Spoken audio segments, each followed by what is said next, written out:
අපේ අම්මලා කවදා ඇස්සරි.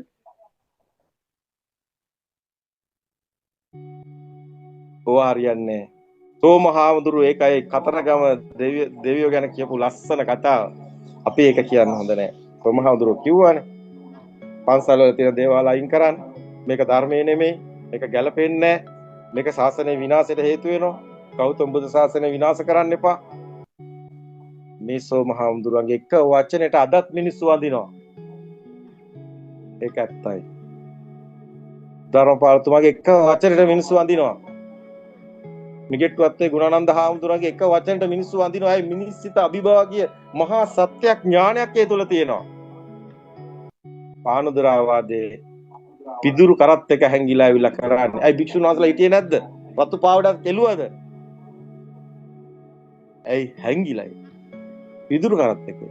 ශරීර කූඩුවක් තියන්නේ නැත්තම්. ඒ තරම් මේ සමාජයේ විසකුරු සිතක් මිනිස්සුන්ට තියෙනවා. කොටි වලස්සු හොඳයි ඊට වැඩි. එළව පහර දෙනවා. කොටි වලස්සු හම්බ වෙන දේ විතරයි කෑවේ.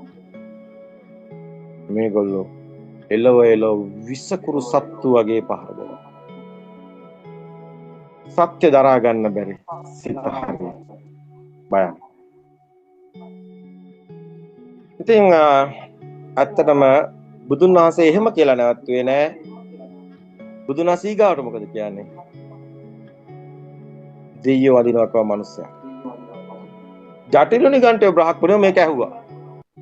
මොකද බුදුන් වහන්සේට ගෞරවයක් තිබ්බා.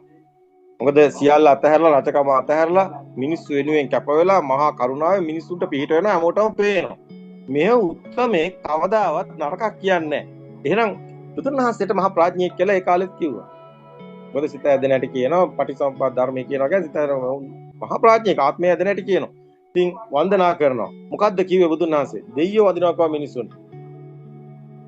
ඇත්තටම දෙයියෝ මිනිස්සුන්ට වදිනවා. මොකද අම්මා කියන්නේ?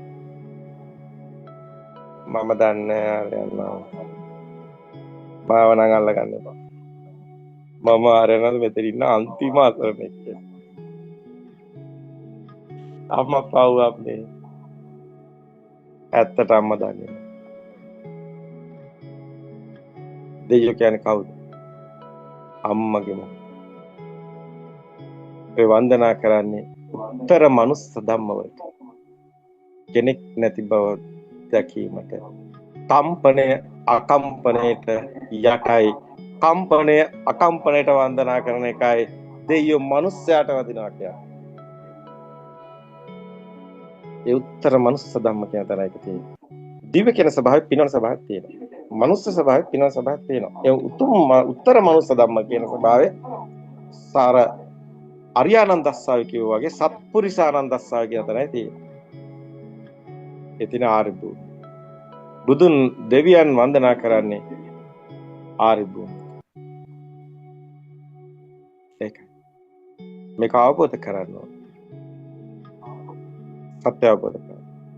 දෙවියන් මිනිස්සුන්ට වදිනවා. දැන් මේ කතාව කිව්වේ බ්‍රහ්මන ජටිල උන්ගන්ට මොකද? මේගොල්ලෝ ඉන්නවා දිව්‍ය ලෝකයක් යන්න බලාගෙන. ඇයි මොන කෙහෙල් මාටද දිව්‍ය ලෝකයක්? දැන් අම්මලා දිව්‍ය ලෝකයක් නේ ඉන්නේ. දැන් මෙතන ඉඳලා නෙමෙයි මෙතනින් ගියාට පස්සේ දිව්‍ය ලෝකයක් යන්න කැමති අය ඉන්නවා නම් කියන්න බා. මෙතනදී කොහොමද කියන්නේ නැහැ. මෙතන ඉන්නේ එක විද්‍යාවයි කියලා දන්නවනේ. ඊට ඇතුලේ තියෙන එක දන්නේ තමන්නේ. මෙතන බෑ. හැබැයි ආරයන් වහන්සේ මම ගෙදර ගියාට පස්සේ මට ඊනේ තියෙන්නේ. මොකද මට හදිසියක් දැනෙන නිවන් නොදැක්කොත් අඩුතර වේකාරී ඉතුරු වෙයි. ඒක නිසා ආරයන් වහන්සේ මම ටිකක් දිව්‍ය ලෝකයක් යන්නත් බලාගෙන තමයි ඉන්නේ. ආගොල්ලෝ ගුණෝ. කකුල් දෙක දෙවැත්තේ තිබ්බොත් දෙකම නෑ. එක්ක ඒකින්. එක්ක සත්‍යෙට. රාසර. ඇත්ත දකින. උත්සාහ. සත්‍ය දකිනකොට සිත සුකුම වෙනවා. ඒ ඝන සංඥා සුකුම වන සුකුම ලෝක තියෙන්නේ ඒ සිතේ ගින්න නිවෙන තැන. ඒ සිතේ ගින්න නිවෙන්නේ සත්‍ය දැක්කොත් විතරයි. බුද්ධ වචන කියන්නේ පුජ්‍යලේ කියන වචනය නෙමෙයි. සියලු බුදුවරු ආબોධ කරන්නේ පටිච්චසමුප්පාද ධර්ම. ඒකයි. සබ්බේ සංඛාරා අනිච්චා කියන තැනට යදා පඤ්ඤාය පස්සති. අත්ථි නිබ්බාති දුක්ඛේ ඒ සමග්ග විසුද්ධිය. ඒ සමග්ග විසුද්ධිය කියන්නේ එක මගයි දෙකක් නෑ. දෙකක් නෑ. තේරෙනවද? වෙන මගක්. බෞද්ධයා කියන්නේ මෙතන දෙයක් නැති බව දකින කෙනා එන සැබෑ බෞද්ධයෙක්.